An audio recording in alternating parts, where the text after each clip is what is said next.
Mário Eloy. A pintura foi o seu martírio e a sua glória.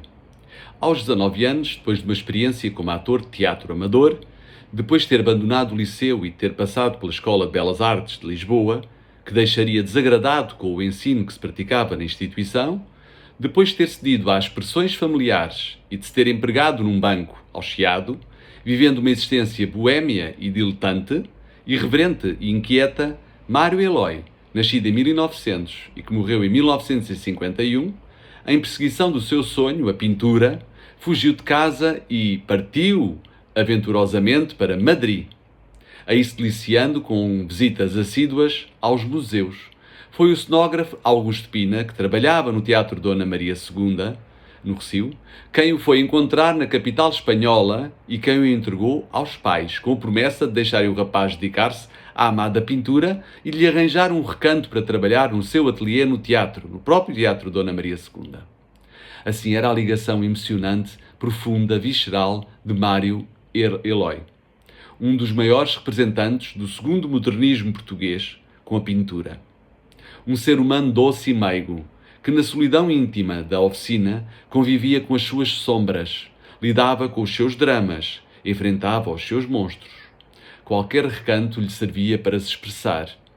Desse-lhe um cavalete e um banquinho, uma tela, tintas e pincéis, um divã coberto com uma colcha, alguns livros e revistas de estampas, e ele tratava do resto. Toda a vida Mário Eloy foi um homem simples, quase ascético, sempre aflito de dinheiro, recorrendo à ajuda da família e dos amigos, habitando em parte incerta, dormindo aqui e ali, infeliz no amor, com uma existência desgraçada, afetada pela doença mental, nunca tendo chegado a conhecer o reconhecimento que procurava, ou, no mínimo, nunca tendo conseguido viver com alguma dignidade do proveito da sua arte. Passou pela Escola de Belas Artes de Lisboa.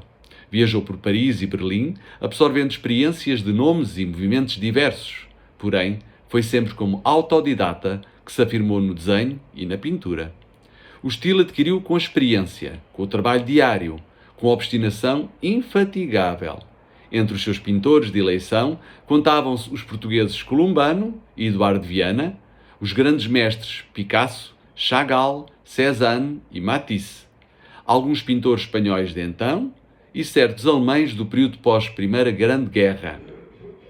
O escritor Manuel Mendes, seu amigo, em retratos de alguns portugueses, saído no ano de 1977, traçou-lhe o perfil exato. Passo a ler.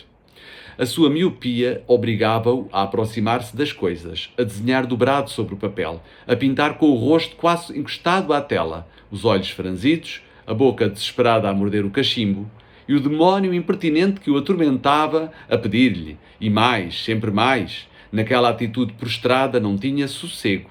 A maioria das horas da sua vida passou-as em silêncio, amarrada ao trabalho.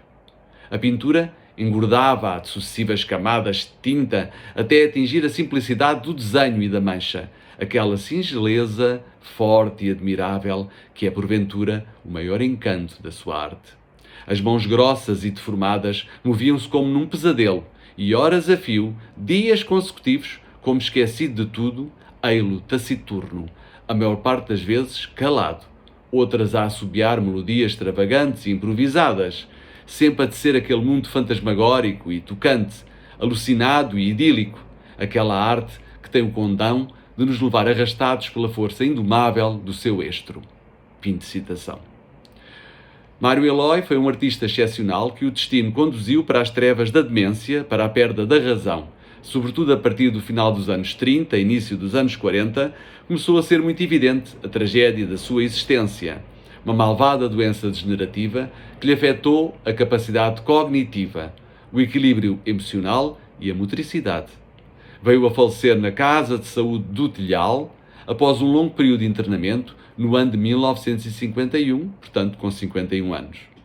A sua vida e a sua personalidade estão espelhadas nos seus quadros, cheios de intensidade psicológica. Está lá nu e inteiro, sincero, autêntico, sem máscaras, sem artifícios calculados e frios.